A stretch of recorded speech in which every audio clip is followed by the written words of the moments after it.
For the go na nga tayo mga kabebe, mamumulit po tayo ng puting ginto po sa mga alagang itik. Charan! At ito na po mga kabebe.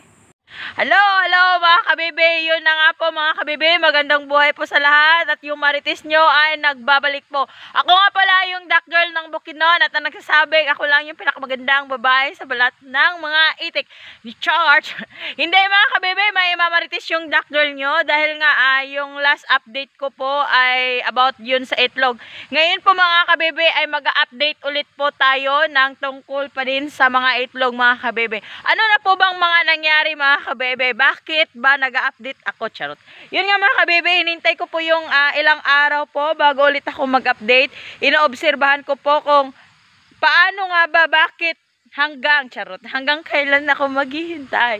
Yun nga mga kabebe, ngayon po mga kabebe ay pag-usapan po natin yung tungkol po sa mga itlog po ng mga alagang itik natin mga kabebe. At ito po yun mga kabebe, imamaritis ko sa inyo. Char. Yun nga mga kabebe, ito din yung araw na mga kabebe na ililipat po din namin yung mga alagang itik natin mga kabebe.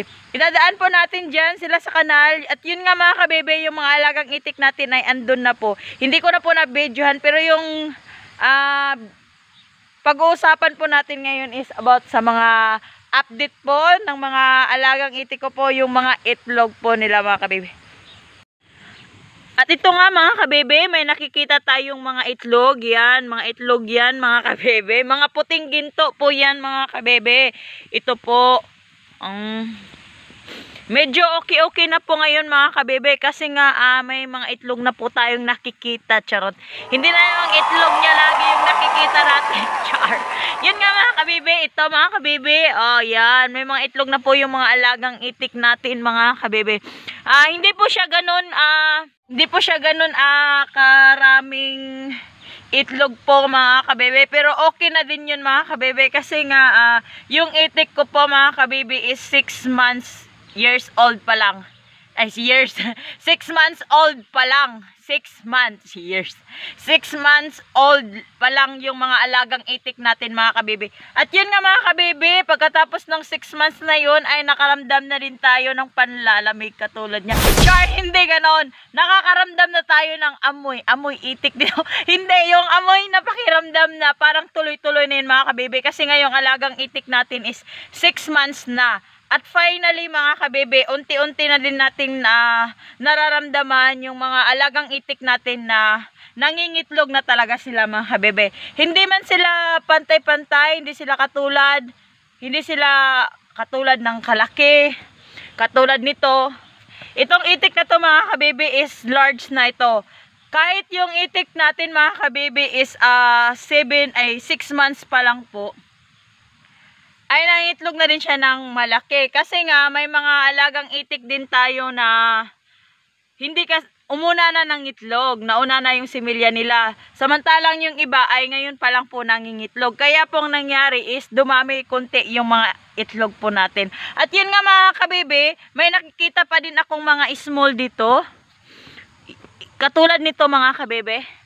Small ito mga kabe, extra small. Tignan nyo naman ang liit-liit niya mga kabebe. Sobrang liit niya mga kabebe. Itong itlog na to mga kabebe ay yung ang may-ari nito mga kabebe, yung itlog niya. Charot. Hindi, may naalala tuloy ako. Yun nga mga kabebe, itong itlog na to mga kabebe ay first egg pa ng alagang itik natin. Kasi nga 6 months pa lang yung itik natin. At ito po yung itlog niya mga kabebe. First egg niya to, ito, first lay ng itlog niya. At samantalang dito mga kabebe, may nakikita din tayong mga large. Yung mga large mga kabebe ay ilang beses na din po ng itlog. Yung itlog po ng alagang itik natin mga kabebe, 4 na klase po. Extra small, small, large, tas medium na po yung mga itlog po ng mga itik natin mga kabebe. At ito nga mga kabebe, nakikita tayong large. Ito po yung large mga kabebe, large. Natutulala ako. May naalala ako, charot. Yun nga mga kabebe, ito po yun ang large. Itong itik na to ay yung mama niya ito, charot. Matagal lang nangingitlog mga kabebe, kaya nararamdaman na po natin siya. Sana nga, inshallah, bukas ay tutubo pa din. Kasi nung kahapon kasi mga kabebe ay isang tray lang yun. Ngayon po ay medyo ramdam na natin yung pagbabago. Charot. Katulad ng pagbabago niya. Ganun na hindi mga kabebe. Yun nga mga kabebe, yun lang naman yung imamaritis ng duck girl nyo.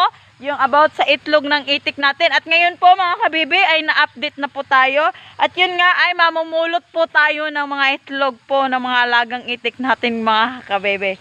At yun nga mga kabebe, simulan na natin yung pamumulot ng mga itlog ng mga puting ginto. Yun ang sinasabi nila, puting ginto po sa mga itik po. At yun nga po mga kabebe, huwag na natin patagalin at mamumulot na po tayo ng puting ginto. At magiging ganun yun, charot. Sana nga ganun din kalaki. Sana all. Hindi nga mga kabebe, yun nga mga kabebe, umpisahan na natin yung pamumulot ng puting ginto. At yun nga, medyo excited na ako sa mga darating pang mga araw. Sana all nangunguna na, charot. Yun nga mga kabebe, wag na natin patagalin at ito na.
At yun nga mga kabebe, yun po lang yung update ng duck girl nyo. Ako nga pala yung duck girl ng Bukidnon. Thank you for watching.